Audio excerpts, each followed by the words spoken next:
Eliana, bonjour, Bokertov, bonjour. Bonjour Daniel, vous allez bien ?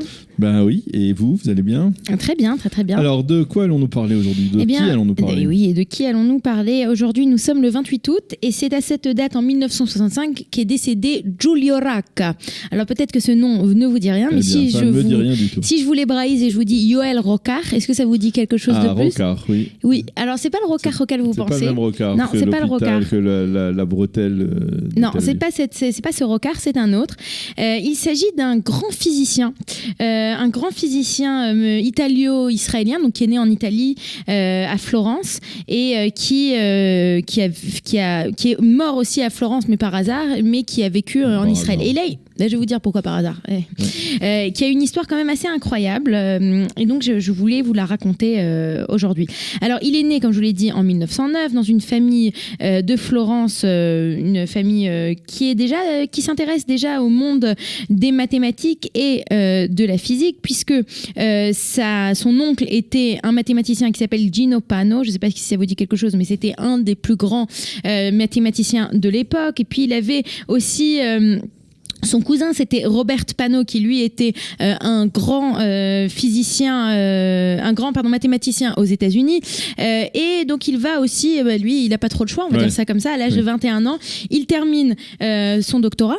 En physique, comme vous, vous avez fait à la même âge, à l'université de Florence, et ensuite il va être l'aide, il va aider le professeur Enrico Premi, qui est aussi un très grand physicien, italien, qui va ensuite partir aux États-Unis. Alors en fait, il faut comprendre qu'à cette époque, énormément des grands chercheurs italiens de l'époque, et l'Italie est vraiment bonne dans tout ce qui est la recherche scientifique, la physique, la chimie. On peut penser à Primo Levi. Non, pas spécialement, sont des juifs, mais beaucoup d'entre eux vont fuir le fascisme, je vais y arriver, et vont se retrouver aux États-Unis. Et une partie, vous savez, ces célèbres physiciens qui vont créer la bombe atomique, on a une partie, ce sont des Italiens, une autre partie, ce sont des professeurs allemands, et bien entendu, les juifs, il y en a pas mal dans cette histoire.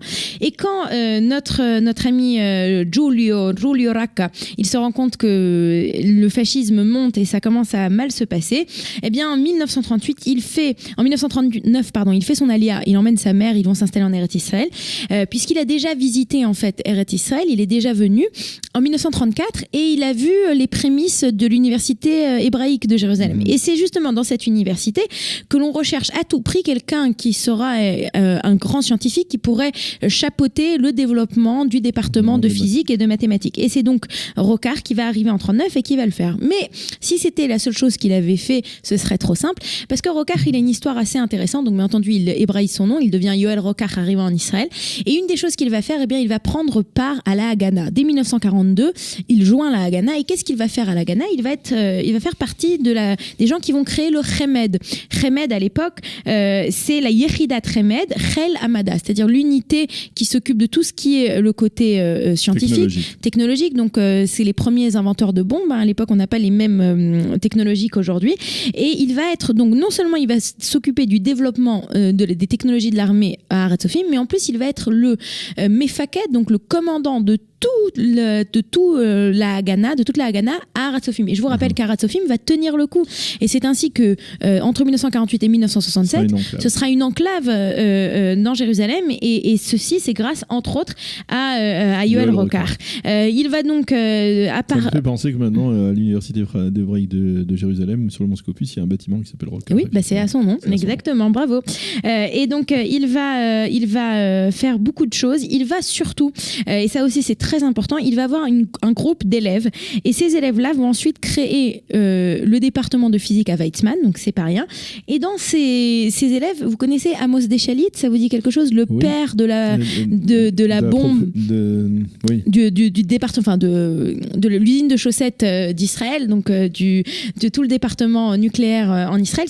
Ce sont ces élèves qui vont plus tard se faire connaître en devenant de très très grands. Ils en avaient dit trop, ou non, ils en avaient pas dit assez là. Voilà, l'usine de chaussettes à Dimona, Voilà. c'est comme ça qu'on appelle ce que l'on sait qui est le centre de recherche nucléaire en Israël.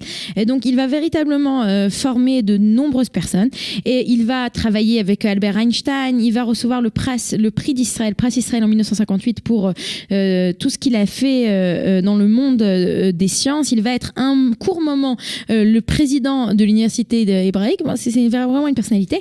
Et en 1965, il se trouve à Florence dans la maison de famille. Il est en chemin pour le 100e anniversaire d'un autre physicien qui s'appelle le centenaire de Zeeman, voilà, qui est un grand un physicien néerlandais. Et en fait, il y a une fuite de gaz dans la maison de ses parents et il va donc mourir par hasard à 56 ans à Florence. C'est pour ça que je lui ai dit qu'il est mort par hasard en Italie. Il a bien entendu été enterré en Israël. Il y a toute une division un carré des personnalités, des Anshe Amada, des scientifiques au Har HaMenuchot à Jérusalem. Et aujourd'hui, qu'est-ce qu'on a à son nom en Israël? Alors, comme vous l'avez dit, on a l'Institut de physique de l'Université hébraïque de Jérusalem, ainsi qu'un cratère lunaire qui s'appelle le cratère lunaire Raka. Je ne sais pas exactement où est-ce qu'il est sur la Lune, mais je peux vous dire qu'en 1970... Le boulevard Rokar. Je ne crois pas que c'est le même. Si je ne me trompe pas, le boulevard Rokar de Tel Aviv, c'est en rapport, je crois, avec un maire de Tel Aviv qui était Rokar, mais ça, il faut vérifier. Voilà. Merci beaucoup, Diana. Nous allons marquer une petite pause avant de retrouver le docteur Daniel Guggenheim et sa chronique hebdomadaire économique.